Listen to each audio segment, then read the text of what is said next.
Hello there, Mystery Gang. I have some big news. Y'all will not believe this. When I tell y'all this will infuriate you, it literally will. So if y'all don't know, this is a cheer abilities team. That means, this is a all-star cheerleading team division in the special needs category. These kids are special needs, and they have some have disabilities, but they're still athletes at the end of the day. They have special needs. It's a special needs team. Now, they had performed at the Cheerleading Worlds back in April, and this team specifically won. Y'all will not freaking believe this, man. And I don't care if you're a cheerleader or not. Just know that if you know somebody that have a disability or is special needs, this will offend you too. Like, I'm literally furious at this, and this is discriminative and disgusting. And mind you, this is a USASF owned competition. This is not varsity owned. This is a USASF owned competition. The Cheerleading Worlds has decided not to give these guys the same amount of treatment like any other regular cheer team in other divisions. So when this team won, they did not get any real medals or a big globe, no ring sizes, no picture on the podium, no streamers, none of that. You know what they got them? They gave them this tiny little globe, cheap medals, and just this.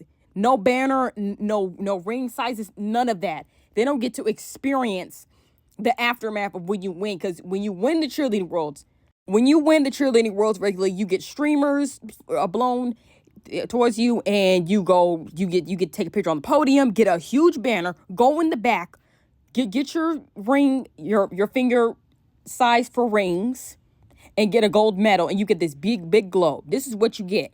But the fact it's a cheer abilities team, special needs kids, they don't get any of that.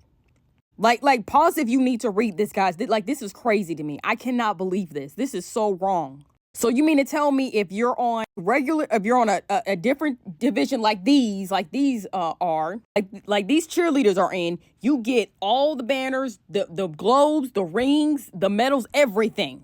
But if you are on cheer abilities, you don't get none of that. Like, this is the cheerleading worlds, guys. The cheerleading worlds, you have to win a bid to get here. At a varsity competition, you have to earn a bid. And not to mention, you have to invest and pay so much money to get here. Like, cheer teams across the country, internationally even come here. Like, oh my God, I'm just so mad. Like, and the cheerleading worlds is not like any other regular competition. You have to make a certain top number in order to make it back the second day. Like, sometimes it can be top 10, top 3, top 5. Like, you never know. You have to at least make that top in order to make it back the second day to finals. These kids bust their butts to perform and win, and this is all they get. Like, this is so disgusting, man. Just because they are special needs, who, like, they don't get the medal, the banner, the rings, the streams, all of this. They don't get none of that. Like, if you go to a varsity competition as a cheer abilities team, you get the same treatment as everybody. You get a jacket. You can get an option to go get a ring. You get all of that. But it's the fact that it's USASF. These kids don't get that. That is wrong. Like, USASF, you mean to tell me that you can't give special needs kids the same treatment? You gonna treat them like that? I am disgusted, and I am flabbergasted by this whole deal. This is disgusting. Anybody with a special needs child or anybody with a disability, like, this is offensive, and it's discriminative, and it's disgusting. But this team deserves better, y'all. They did not deserve that. They deserve the same treatment like any other cheer team in the division. It doesn't matter if you have a disability or not. We are in an inclusive sport. We never leave nobody out or treat anybody different. This is wrong. Wrong. At the end of the day, I don't care how different they are. At the end, they won, and they deserve all of this right here. They deserve the same treatment. Do not do them like this. Do not. This is so disgusting.